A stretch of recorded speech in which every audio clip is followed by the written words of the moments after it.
we're forever telling our clients, create content. It doesn't matter if it's not polished, if it's not perfect. Just get out, create some content. We know that that's what your audience like, and they'll tend to engage with it. So I said, well, we best practice what we preach, and we do it. And I remember, it wasn't even a month ago, was it? We were on our way to the awards, the award interviews.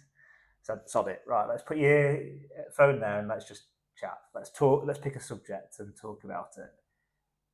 What have we seen since we started doing these videos? We've seen a massive boost for engagement. So just for example, usually our static posts before we start to mix the videos in, we'd see about 3 to 4% engagement rate, which tend to be an industry average for agencies. When we've been posting these videos now over the past 4 weeks, we've seen an average of about 8% engagement rate, and we've been seeing pretty much double the reach of every single video compared to a static post. And on top of that, we've seen hours of videos watched. So just for example, one of the first videos we posted, it was a 90-second clip that had 5 hours of view time alone. 5 hours of listening to us in a car. And I think what's important is to understand the reason why this is becoming so popular and resonate with people a lot more is we're in the AI revolution. And I'm someone who is a massive advocate for AI. I absolutely love it. It's going to really change it. But the caveat of it is it's made content creation very easy. There's a lot of people agencies who have jumped on, and not just agencies, companies, organizations who've realized instead of spending 5 hours on a blog post, I can now do it in 20 minutes. And that's a good quality one, never mind just a low bar, write a blog about X topic, and it's going to pump out some post for you. AI in LinkedIn LinkedIn is drowning AI content, and there's more and more of it every day. People are posting more than they ever have. And the one thing AI can't do is do a video of you or a video of me. And AI can't say, I did X and I found Y. It can't tell you what you've done and what you learned from that. And that's the most important thing around video is it's that real connection and relationship between. And that's a bit of the psychology behind why it's not always the best thing to go, right, let's go and get 20 blogs out this month simply because we can. It's about real content that's really going to resonate and make a connection with your either target prospect, customer, or current customers. I think that's really important, right? It's real. I'm a big fan of Simon Sinek.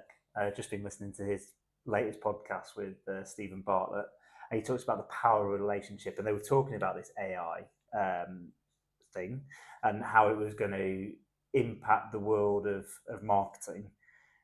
But he was sort of talking about the one thing that AI can't do is that human-to-human connection, that relationship, right? And I think it's all tying in.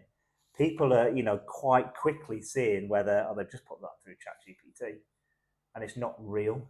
And the people bit, we're also looking through the stats, and our other top performing post was when we all went to the races.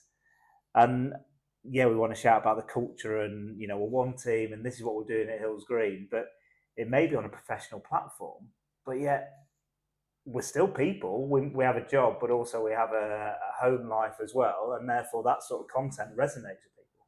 Yeah, definitely. And I think the other argument against it is a lot of people saying, well, why can't I just use AI video content and create that? And it's simply not going to be viable purely because of Uncanny Valley. What's Uncanny Valley? Where basically it's something animation directors have been battling with for years. Humans, for some reason, whether you want to get into the conspiracy theories or not around why, but if we see something that looks human but isn't really human, there's slightly little things off, subconsciously we distrust and are fearful of that. And that's also a big thing in AI that not a lot of people are talking around, especially inside the video creation side. And if you jump on a camera and talk and it's really you, it's going to resonate so much more because subconsciously people know you're a real person.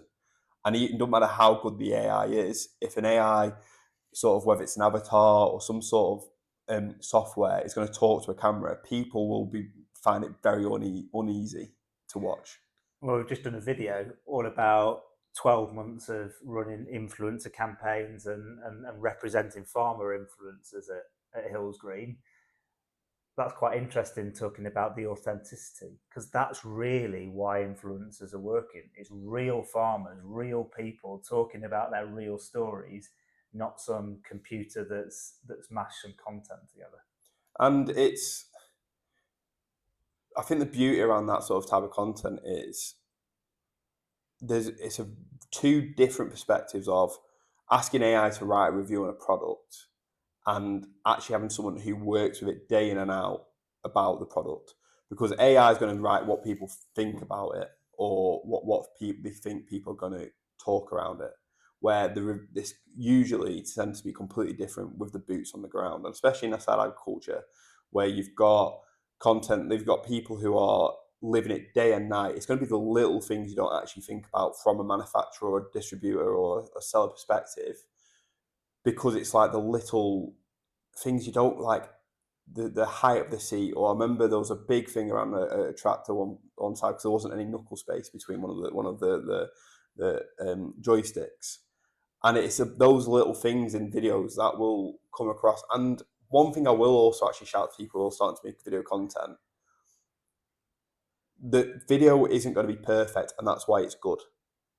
When people make little mistakes, when there's a few ums and ahs, when there's a little bit of a stutter, people resonate with that more because it's a real person making real mistakes, and it's actual character, not just someone perfect who's trained on a screen, who's completely media trained. And I think that's why influencers are doing so well at the minute. These individuals aren't media trained. They waffle onto a camera, and it's like, the perfect example is Guy Martin. If Guy Martin was perfectly media trained, he wouldn't be a massive personality. But his charm is the fact that he speaks too fast, he gets overexcited, he slurs his word when he's really excited, and he stutters. But he's got a demographic that really resonate with that, and that's exactly the same. And that's something we should be thinking around in videos. It's not about sitting there and doing a news reading, talking perfectly. It's about showing what you get excited about, showing your passion around something, rather than just reading off a script. Well, maybe that's why our videos are working so well, because we definitely aren't perfect. Yeah. And maybe you have quite a few similarities to Guy Martin. But I think real people don't overthink it. And almost, yes, corporate videos have their place, but this is real. It doesn't need to be long. Obviously, we'll also use AI to maybe chop this video up, but we're already seeing the impact that it can have. And it's even not just the clicks or the shares, is it? People are still seeing it. It was actually quite interesting going around cereals, wasn't it, last week, where you were getting your leg pulled because they've been watching your car videos. Yeah, and it's interesting because the majority of people who told me about the car videos and say they'd seen it hadn't even liked or commented on the post. So that's also the big argument for the awareness side of it. Even though people aren't liking or engaging, they may still be watching, and they may still be having some sort of awareness and resonance with it. And that's the important thing around video, because social media platforms are preferring video at the minute because they catch people's attention better. And that's something we should all be jumping on an algorithm point of view. Yeah, and don't forget, that content then can also be used in Facebook ads. Yeah, definitely. Well. So we've touched about video content. We've even touched about the importance of personality and bringing the people into content. Touched on AI. I think we need to do a whole different chat on AI at some point, Ed. But in terms of like 2 or 3 tips that you would give agri-marketing businesses when it comes to producing video content on social, what would you say to them? 1, just do it. Just go out and do it. 2, especially if you're doing it to farmers or someone who's a bit camera shy, just treat it as a conversation. Mic them up, start recording. Don't tell them you start recording. Don't do this thing where you're in front of them and go, speak. Just have it there, just talking, and just get them having a conversation to begin with, and just do a rolling start. I think that's what a lot of people call it. Just get them talking and then capture it. And it's also know your audience. So if you have someone who know who you're filming. So if you've got someone who really isn't good on camera and gets petrified as soon as the camera pulls out, no matter what tricks you do, Have them do a voiceover of a video of them, say, using the product. Be a bit smart with it. And finally, just buy a lapel mic. Buy 2 of them. They're 20 quid online. Don't need to spend an extraordinary amount of money. Just buy 20 quid Bluetooth microphones and go from there. I think what we found, like, what have we done, 3, 4, 5 videos, something like that. Each time we do it, you push yourself out your comfort zone to do it. It feels a bit awkward to start with, but it's like anything, isn't it? You start learning and just getting used to it, and then you've got the data to look at what's working, what's not working, what do the audience like, and then they're almost giving you their input in terms of what sort of content we need to create moving forward. And the perfect example for us, rather honestly, is we've done scripts in the first couple we did early in the year. Didn't do amazingly well. Did all right. As soon as we just started talking and waffling and chatting shit, that's the videos that are doing very well. Well, it's fair to say we're both pretty good at that. We will keep doing it. I think one thing we're really interested in is any feedback or any topics that you'd like us to discuss. There's loads of stuff that goes on at the office.